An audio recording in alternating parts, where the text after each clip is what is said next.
शलाकया चक्षुरुन्मिलितं येन तस्मै श्री गुरवे नमः। नमो विष्णुपादाय कृष्णप्रेष्ठाय भूतले श्रीमते भक्तिवेदांत स्वामिने इति नामिने। नमस्ते सारस्वती देवे गौरवाणी प्रचारिणे निर्विशेषा शून्यवादी पाश्चात्योदयतारिणे वंशाकल्पतरुभश्च कृपा सिन्धुभ्येव च पतितानां पावनेभ्यो वैष्णवेभ्यो नमो नमः। आजानुलम्बितभुजौ कनकावदातौ सङ्कीर्तनैकपितरौ कमलायिता।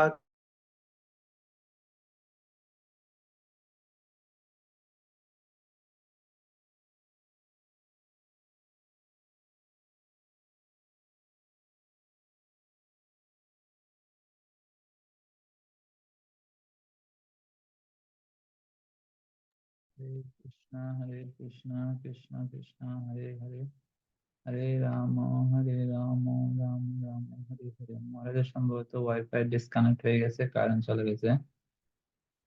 হরে কৃষ্ণ কৃষ্ণ কৃষ্ণ হরে হরে হরে রাম রাম রাম হরে হরে হরে কৃষ্ণ কৃষ্ণ কৃষ্ণ হরে হরে হরে রাম न রাম। हरि हरि हरे राम राम राम हरि हरे।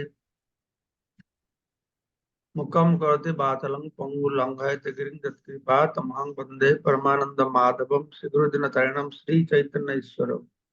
नमः ओम विष्णुपादाय कृष्णप्रेष्ठाय भूतले श्रीमते जय पताका। বারংবার কেটে যাচ্ছে কেন জানি না। এখান তো কভারেজ দেখাচ্ছে পুরো ভালো। এই নিয়ে আমি শুরু করি এই নেট দিয়ে, সমস্যা হবে তাহলে নেট চেঞ্জ করতে হবে। ঠিক আছে? তো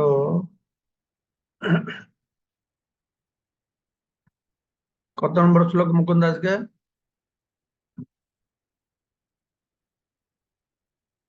আজকে 101 পর্যন্ত হয়েছে, মহারাজ। হ্যাঁ 102 থেকে 100। হুম। হ্যাঁ আমরা শ্রবণ করেছিলাম যে কিভাবে কৃষ্ণের সমতা হইতে বড় ভক্ত পদ,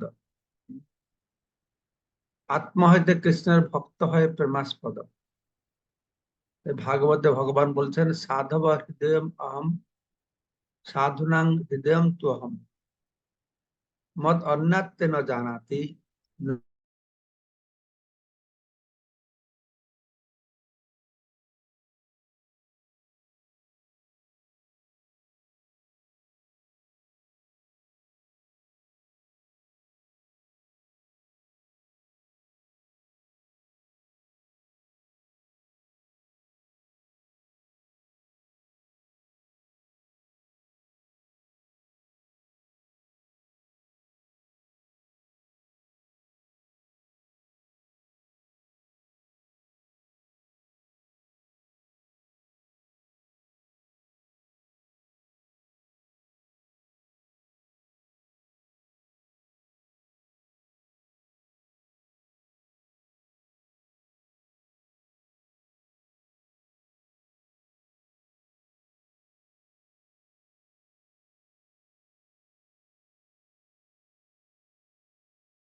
বারম্বার কেটে আছে, কি সমস্যা আছে?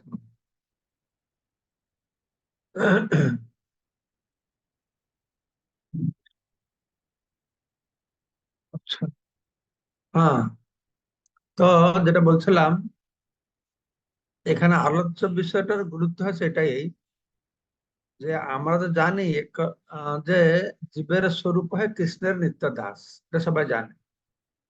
কিন্তু এখানে যা বর্ণনা করা হচ্ছে যে শুধু জীবের স্বরূপে কৃষ্ণ নিত্য দাস নয়, আমরা যেভাবে শ্রবণ করলাম জীবদের মধ্যে মন্দির থেকে শুরু করে দেবতাদের শুরু করে ভগবানের স্বরূপ শক্তি শুরু করে ভগবানের যত প্রকার অবতার রয়েছেন, এই বর্ণনার মধ্যে আমাদের বোঝানো আছে সবকিছু ভগবান শ্রীকৃষ্ণের দাস। আরো কিভাবে এই দাসের মহিমা, ভক্তের মহিমা বর্ণনা করা হচ্ছে। যে বলা হচ্ছে কি মহিমা, না আত্মা হইতে কৃষ্ণ ভক্তে বড় করি মানে। এইটা হচ্ছে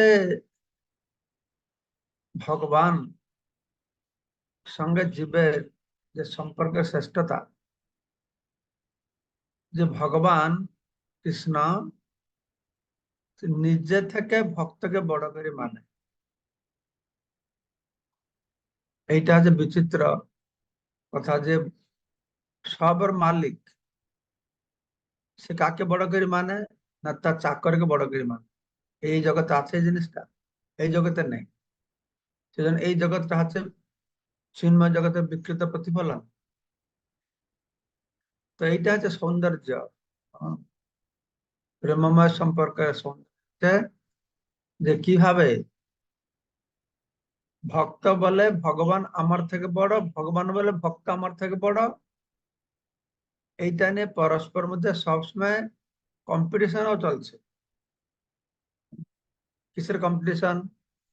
এই জগতে যেরকম কম্পিটিশন হয় কে কার থেকে বেশি বড় হবে, না, সেখানে কম্পিটিশন কি কে কার থেকে ছোট হবে, অর্থাৎ অপরকে বড় করবে। কত সুন্দর জিনিস। আমার তো মনে হয় এইটাই যদি এই জগতে মানুষেরা ব্যবহার করে, তাহলে আর ভগবত ধামে যেতে হবে না, এখানে ভগবত ধাম হবে। কিন্তু আমরা বদ্ধ জীব, এই সমস্ত প্রকারের যে মনোবৃত্তি থেকে বহু দূরে আমরা থাকি। তো সেক্ষেত্রে এখানে বলা হচ্ছে যে আত্মা হইতে কৃষ্ণ ভক্তে বড় করি মানে, ইহাতে বহুত শাস্ত্র বচন প্রমাণ, শাস্ত্র প্রমাণ রয়েছে। যেমন শাস্ত্র শ্রীমদ ভাগবতম একাদশ স্কন্ধ 14 অধ্যায় 15 নম্বর শ্লোক থেকে উদ্ধৃত করে একটি শ্লোক বলছেন এখানে, ন তথা মে প্রিয়তম আত্মজনির ন শঙ্কর, ন চ সংকর্ষণ, ন শ্রী নৈব আত্মা তো যথা বা।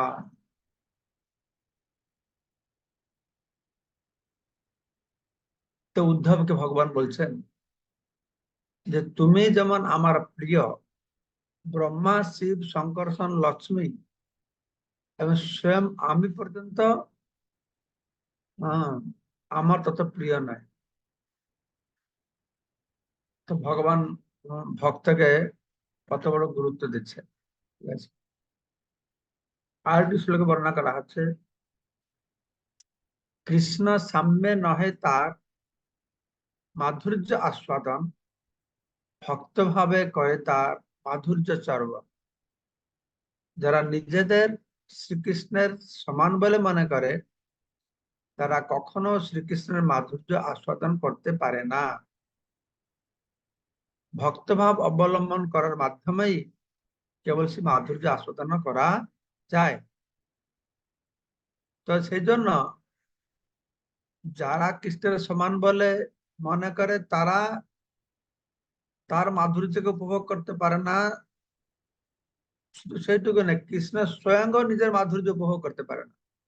অন্যদের কথা, যারা নিজের কৃষ্ণের সমান বলে মনে করে, তারা যে কৃষ্ণ মাধুর্য অনুভব করতে পারে না তা নয়, স্বয়ং কৃষ্ণ স্ব মাধুর্য আস্বাদন করতে পারে না। সেই জন্যই তো তিনি পরম ভক্ত শ্রীমতী রাধারানীর ভাবকে অঙ্গীকার করে এই জগতে অবতীর্ণ হয়েছেন। শাস্ত্রের সিদ্ধান্ত এই বিজ্ঞার অনুভব, মূঢ় লোক নাহি জানে ভাবের বৈভব। এই যে শাস্ত্র সিদ্ধান্ত, মহাপুরুষদের উপলব্ধির কথা, যারা মূর্খ লোক, অসৎ লোক, তারা ভগবত ভক্তির এই প্রেমের এই যে ঐশ্বর্য বৈভব, মহানতা শ্রেষ্ঠতা, সেটা তারা বুঝতে পারবে না, হৃদয়ঙ্গম করতে পারবে না। তো 104 নম্বর শ্লোকে তাৎপর্য প্রভুপাদ বলছেন, জীব যখন সারূপে মুক্তি লাভ করে বৈকুণ্ঠে ঠিক বিষ্ণুর মতো রূপ প্রাপ্ত হয়, তখন তার পক্ষে কৃষ্ণ পার্শ্বদের সঙ্গে কৃষ্ণের যে অপ্রাকৃত রসের বিনিময় হয়, সেই রস আস্বাদন করা সম্ভব নয়। বৈকুণ্ঠে যেতে পারে, ভগবান বিষ্ণু মতন রূপ পেতে পারে, ঐশ্বর্য পেতে পারে, কিন্তু কৃষ্ণ ভক্তরা যেভাবে কৃষ্ণের সঙ্গে ভাবের বিনিময় করছে এরকম পারবে না। এটা আগে আমরা অনেক শুনেছি এই সম্পর্কে, যে কিভাবে বৈকুণ্ঠে ভক্তের সঙ্গে ভগবানের আড়াইটা রসের সম্পর্ক,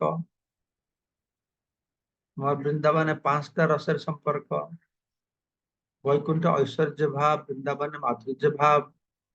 বৈকুণ্ঠের ভাবটা হচ্ছে তদ্বিয়তা, হে ভগবান আমি তোমার। বৃন্দাবনে ভাব আছে যে তুমি আমার, সেখানে ভগবানকে ভগবান বলে কেউ জানে না, সেখানে প্রেমের পরাকাষ্ঠা অনেক বেশি। বৈকুণ্ঠেও প্রেম আছে কিন্তু ঐশ্বর্য মিশ্রা প্রেম, আর বৃন্দাবন হচ্ছে মাধুর্য প্রেম। এই সমস্ত পার্থক্য রয়েছে বলে কেউ যদি এখানে যদি ভগবানের সমান মুক্তি পেয়ে বৈকুণ্ঠে যায়, মানে সেখানে ভগবানের রূপ পাবে, ঐশ্বর্য পাবে, ধাম পাবে, প্রায় সমান মতো। কিন্তু হলেও কৃষ্ণ ভক্তের মতন সেই রস আস্বাদন করতে পারবে। কৃষ্ণ ভক্তরা কখনো কখনো কৃষ্ণ প্রেমে আত্মহারা হয়, তাদের স্বরূপ বিস্মৃত হন। আবার কখনো কখনো তারা নিজেদের শ্রীকৃষ্ণের সঙ্গে এক বলে মনে করেন, কিন্তু তবুও তারা অধিকতর রসমাধুর্য আস্বাদন করে। এটা খুব গুরুত্বপূর্ণ বিষয়, যে ভক্ত সবসময় মনে করে আমি কৃষ্ণের দাস, কিন্তু কখন কখন কৃষ্ণ প্রেমে সেটাও ভুলে যায়, যে কৃষ্ণের দাস বলে। যোগমায়া ভুলিয়ে দেবে, যে না ভুলিয়ে দেবে তাহলে সক্ষরসের লীলা হবে কি করে, মাধুর্যের লীলা হবে কি করে, মধুরস লীলা হবে কি করে। তো তারা প্রেমে আত্মহারা হয়, স্বস্বরূপকেও ভুলে যায়। জীবের স্বরূপ কৃষ্ণ নিত্য দাস, যেটাতে আমাদের জীবন শুরু হচ্ছে শুদ্ধ স্তরে ব্রজভক্তির মাধ্যমে, সেটাও তারা ভুলে যায়। আবার শুধু সেটুকু নয়, তারাও নিজেদেরকে কৃষ্ণের সঙ্গে এক বলে মনে করে, কৃষ্ণতে কোনো পৃথক নাই। এক বলে মনে করে মানে তারা কৃষ্ণ হয়ে গেল, কৃষ্ণের সঙ্গে লীন হয়ে গেল, সেরকম নয়। কৃষ্ণের ভালো মন্দ তাদের ভালো মন্দ, কৃষ্ণের সঙ্গে সমান বলে মনে করে, কৃষ্ণ থেকে শ্রেষ্ঠ বলে মনে করে। এইগুলো সব প্রেমের রাজ্যের কথা, যেটাকে বলা হয়, প্রভুপাদ বলছেন যে এই বাহিরের লোক এসব বুঝতে পারবে না।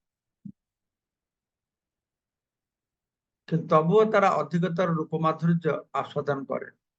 ভগবানের যে রস মাধুর্য রয়েছে, তার নিজের স্বরূপকে বিস্মৃত হয়ে যান, কৃষ্ণের সঙ্গে এক বলে মনে করেন, সঙ্গে সঙ্গে এই মাধুর্য রসের মাধুর্য রস তিনি আস্বাদন করেন ভক্ত।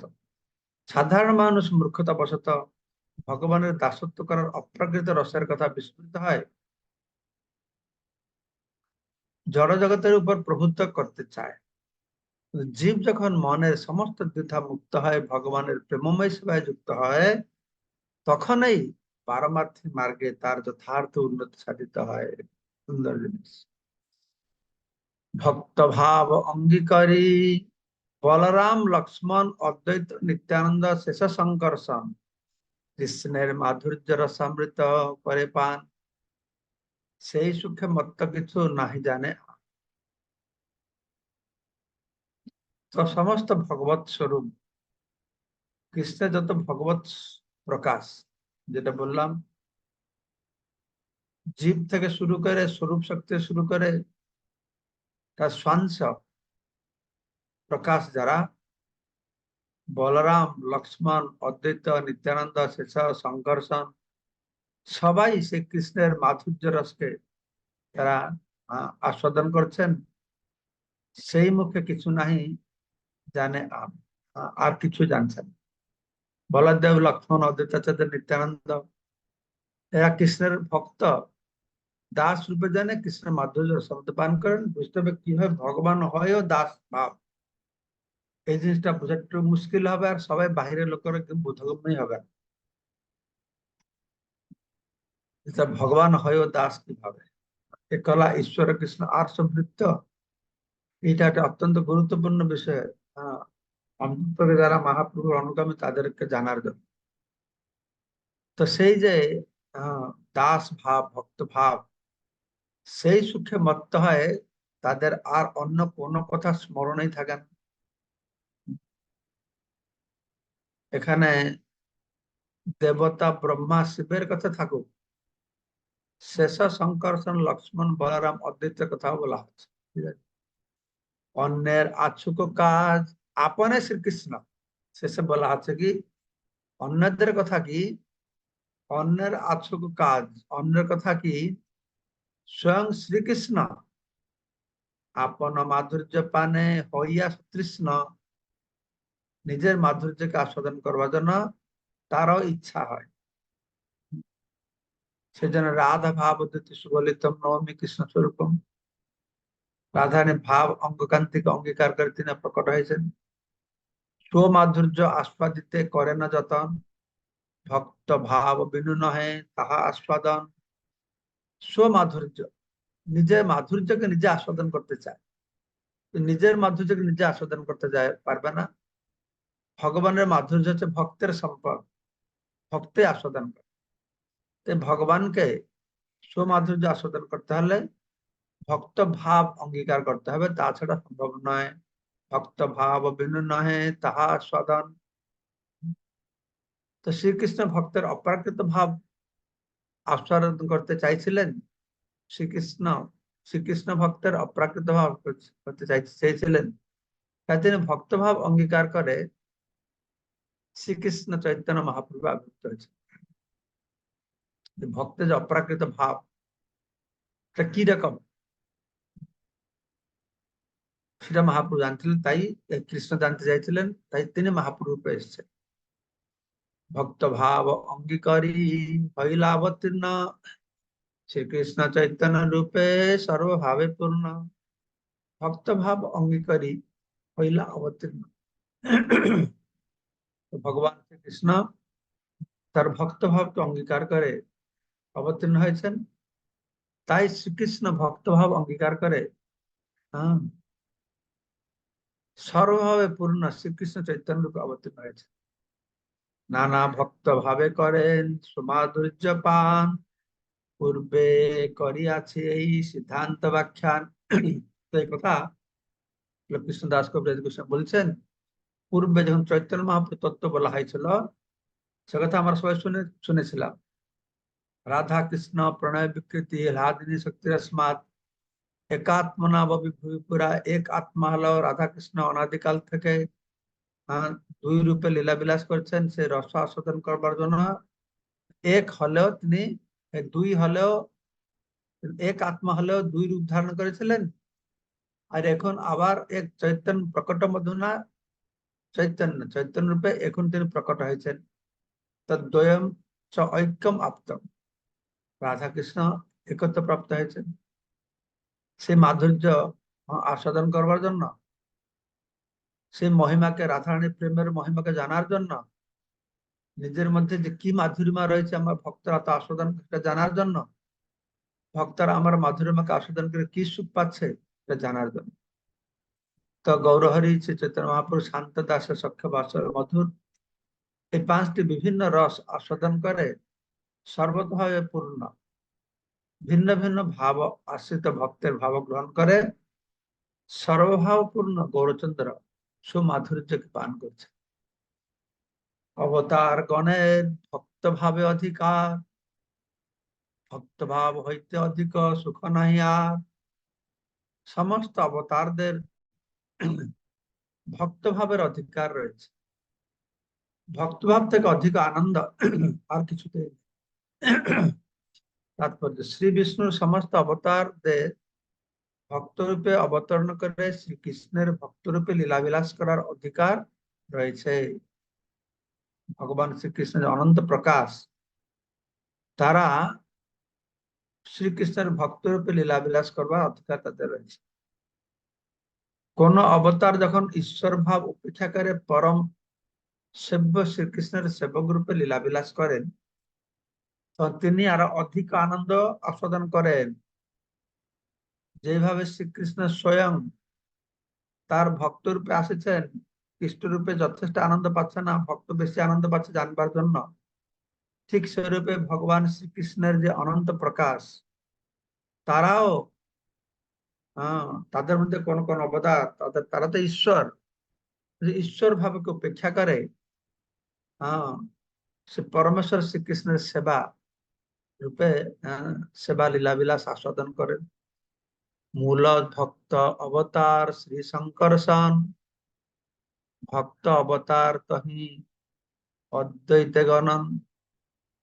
তো এই ভক্ত অবতার মূল হচ্ছেন শঙ্করসন, সে অদ্বৈত আচার্য প্রভুকে সেরূপে অবতারদের মধ্যে গণনা করা।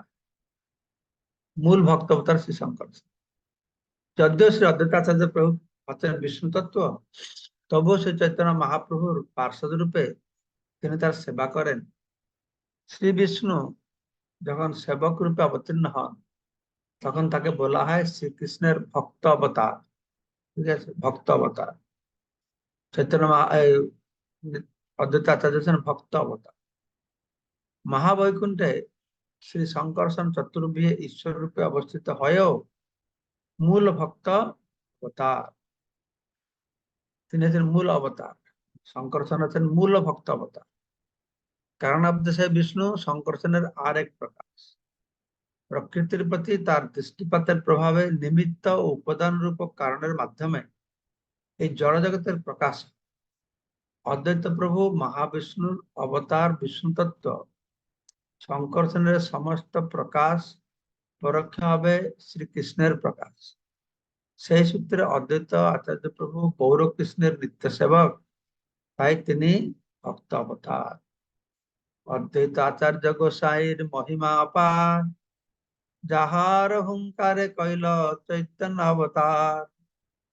কীর্তন প্রচারিয়া সব জগৎ তারিল, অদ্বৈত প্রসাদে লোক প্রেমধন পাইল। তো অদ্বৈত মহাপ্রভু কৃপাতে সব প্রেমধন পাইল, কেননা অদ্বৈত মহাপ্রভু, অদ্বৈত প্রভু চৈতন্য মহাপ্রভুকে ভগবত ধাম থেকে আহ্বান করে আনলেন। অদ্বৈত মহিমা অনন্ত কেবারে কহিতে, সেই লিখি যেই শুনি মহাজন হইতে। তার মহিমা কে বর্ণনা করবে? অনন্ত মহিমা, যারা শ্রবণ করে সেটাই বলছি। শ্রী কৃষ্ণদাস কবিরাজ গোস্বামী বলছে, আচার্য চরণে মর কোটি নমস্কার, এতে কিছু অপরাধ নলবে আমার। তোমার মহিমা কোটি সমুদ্র অগাধ, ইহার ইয়তা কহি এ বড় অপরাধ। কৃষ্ণদাস কবিরাজ গোস্বামী বলছেন, কতটা দৈন্য ভাব এই সমস্ত উন্নত ভক্তদের, যে আচার্য চরণে আমার কোটি নমস্কার, অদ্বৈত আচার্য চরণে আমি নমস্কার করছি, আমার অপরাধ নেবে না। আর অপরাধটা কি? না, যে তোমার মহিমা অগাধ, কোটি সমুদ্রের মতন, তখন ইয়াদা নেই। তোমার মহিমা কোটি কোটি সমুদ্রের মতন অগাধ, তো সে অগাধ মহিমাকে আমি সীমিত করে বর্ণনা করলাম, এইটাই আমার অপরাধ।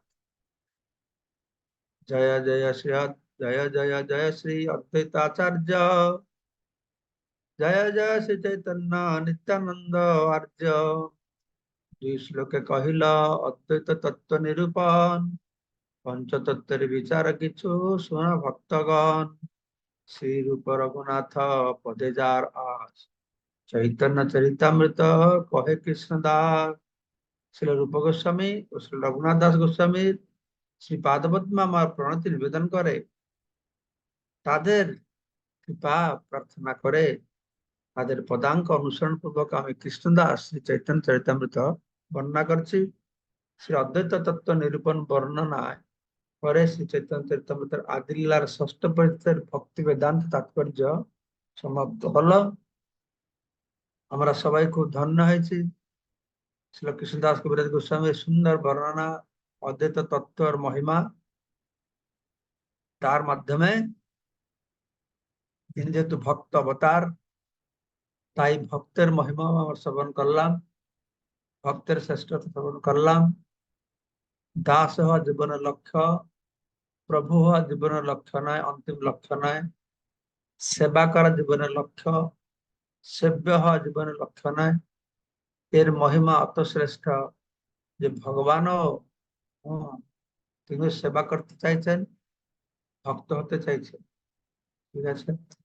জয় শিলা প্রভুপাদ কি জয়, শ্রী চৈতন্য চরিতামৃত কি জয়। কালকে থেকে আমরা সপ্তম অধ্যায় শ্রবণ করব। জয় হরি বল।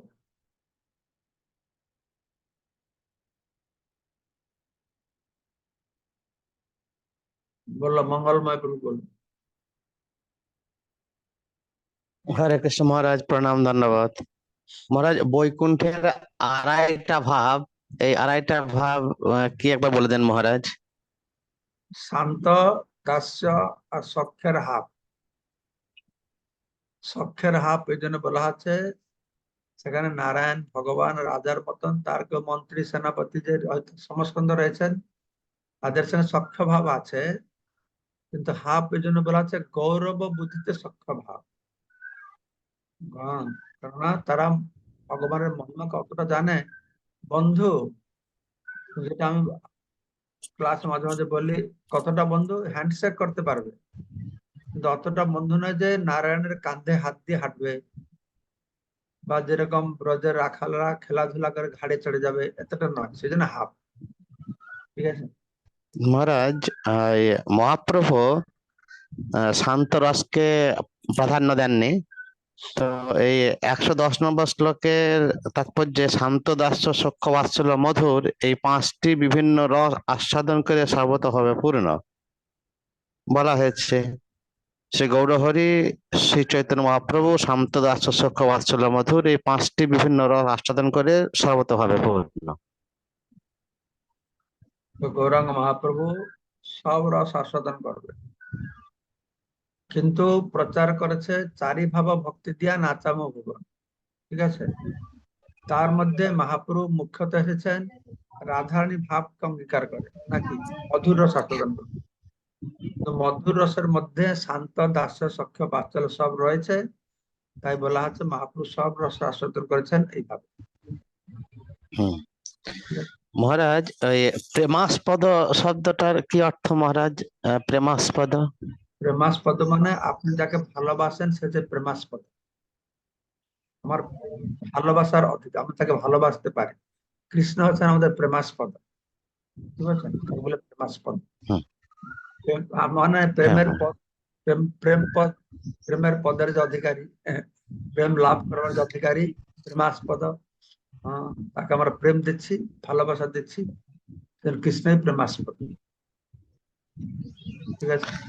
মহারাজ, 118 নম্বর শ্লোকে নিত্যানন্দ আর্য, নিত্যানন্দ প্রভুকে আর্য বলা হচ্ছে মহারাজ, এটা বুঝছি না। আমরা যেন আর্য বলা হয়, কিন্তু আর্য আর অনার্য তো না, আর্য কেন বিশেষভাবে বলা হলো আপনাকে। উম, ধন্যবাদ, প্রণাম, হরে কৃষ্ণ। বিদ্যুৎ সাহা।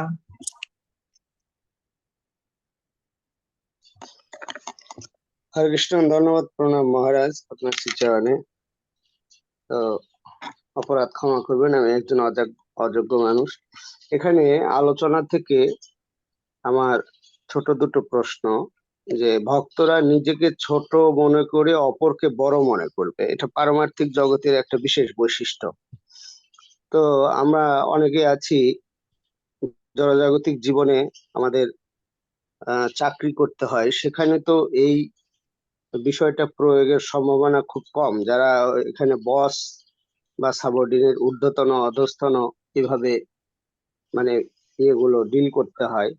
তো সেক্ষেত্রে আমাদের ভক্তি জীবনের এই বিষয়টা কতটা প্রভাব পড়ে? অর্থাৎ আমরা আমাদের যারা অধস্তন আছে তাদেরকে যদি বড় মনে করে আমরা নিজেদেরকে ছোট ভেবে এরকম আচরণ করার সুযোগ তো সেই চাকরি ক্ষেত্রে থাকে না।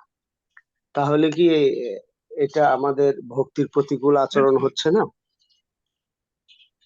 সেটা জড় জগতের কথা আপনি বলছেন, আপনি তো ভক্তি জগতের কথা বলছেন। ভক্তি জগতে ভগবান দাসের দাসের দাস বলা হচ্ছে।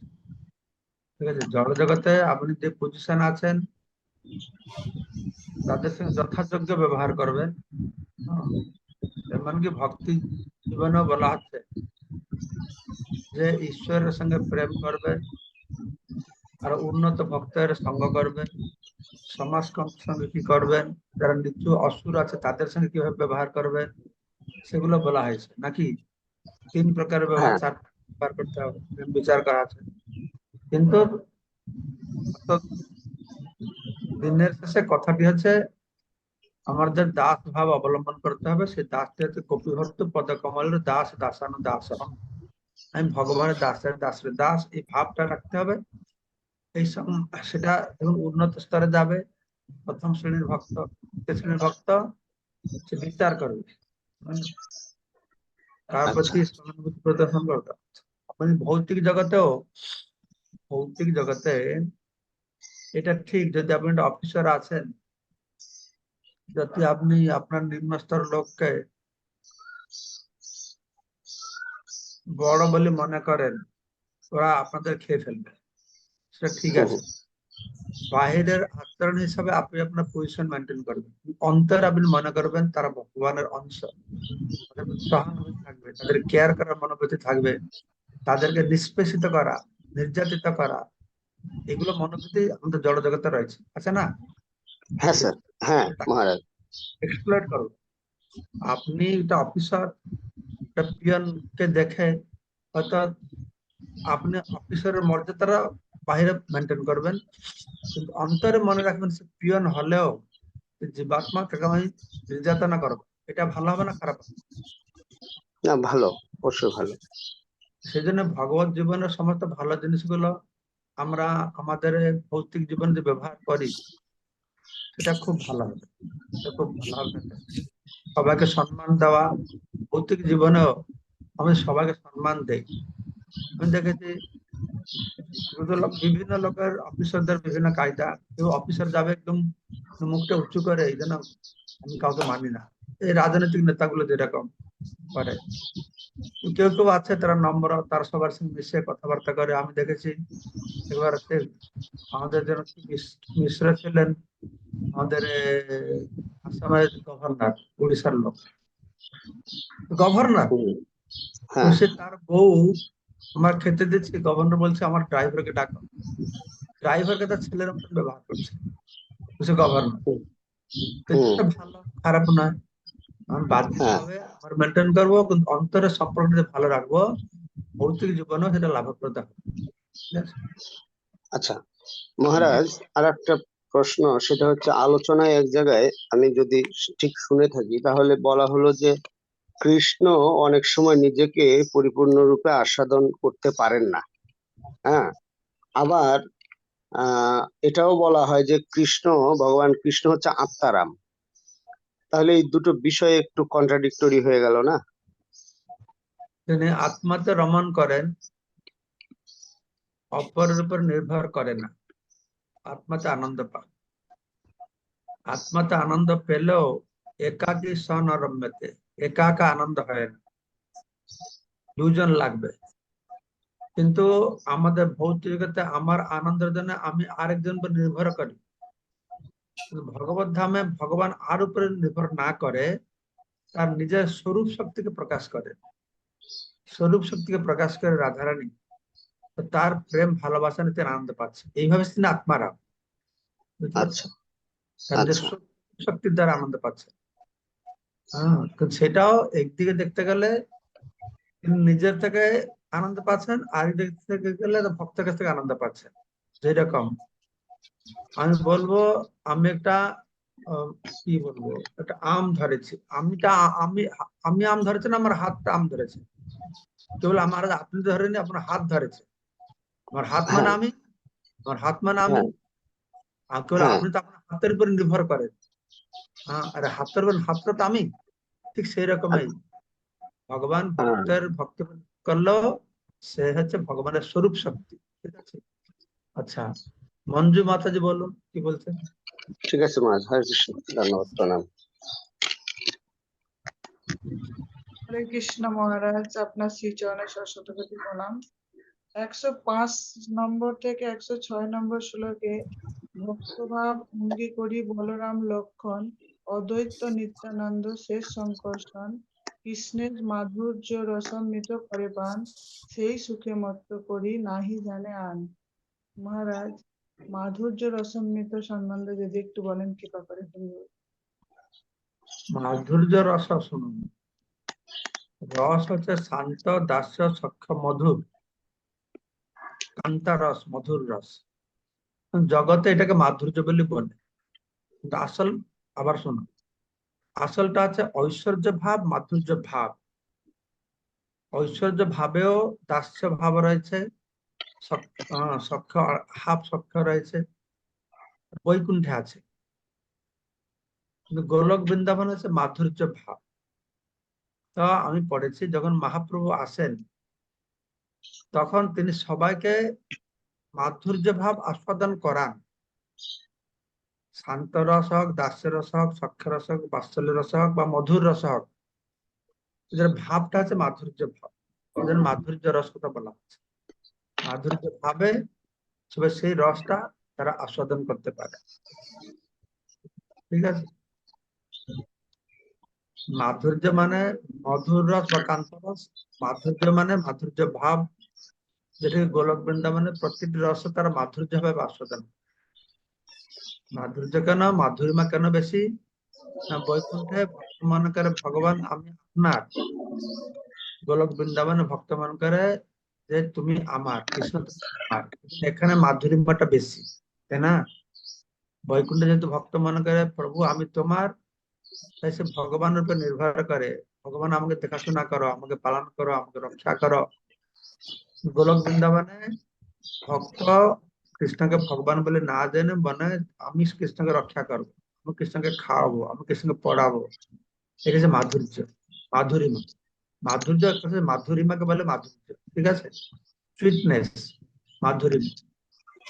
তারা কি করছে, এই সমস্ত রসের মাধুরিমাকে আস্বাদন করছে, মিষ্টতাকে আস্বাদন করছে। ঠিক আছে মাতাজি, হরি বল, হরে কৃষ্ণ।